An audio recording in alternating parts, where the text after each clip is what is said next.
সম্প্রতি ভারতের দুর্গাপূজায় মার্কিন প্রেসিডেন্ট ডোনাল্ড ট্রাম্পকে অসুর বা দানব রূপে প্রতিক্রিয়াভাবে উপস্থাপন করার ঘটনা ঘটেছে। দুই দেশের কূটনৈতিক সম্পর্কে নতুন আলোচনার জন্ম দিয়েছে। সংস্কৃতির স্বাধীনতা ও আন্তর্জাতিক কূটনৈতিক শালীনতার সীমারেখা নিয়ে এখন দুপক্ষেই নানা প্রতিক্রিয়া দেখাচ্ছে। ওয়াশিংটন এই ঘটনায় সরাসরি সরকারিভাবে মন্তব্য না করলেও মার্কিন গণমাধ্যম ও বিশ্লেষকদের অনেকেই এটিকে কূটনৈতিকভাবে বিব্রতকর হিসেবে দেখছে। তারা বলছেন, বিশ্বের দুই বৃহৎ গণতন্ত্রের সম্পর্ক যতই দৃঢ় হোক, এমন প্রতীকী ব্যঙ্গ রাজনৈতিক সংবেদনশীলতাকে উস্কে দিতে পারে। অন্যদিকে ভারতের পররাষ্ট্র মন্ত্রণালয় বলছে, এই ঘটনাটি স্থানীয় শিল্পীদের সৃষ্টিশীলতা, যা সরকারের কোনো নীতি বা অবস্থানকে প্রতিফলিত করে না।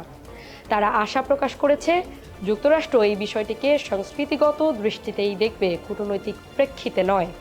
তবে বিশেষজ্ঞরা মনে করছে, সাম্প্রতিক বছরগুলোতে ভারত আমেরিকার সম্পর্ক যেমন শক্ত হয়েছে, তেমনি এমন ক্ষুদ্র ঘটনাও সম্পর্কের উষ্ণতার সাময়িক ছায়া ফেলতে পারে।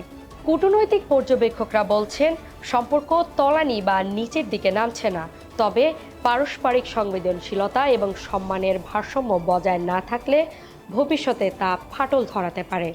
বর্তমানে উভয় দেশই বিষয়টিকে নরমভাবে সামাল দিচ্ছে, যাতে কোনো ভুল বোঝাবুঝি তৈরি না হয়।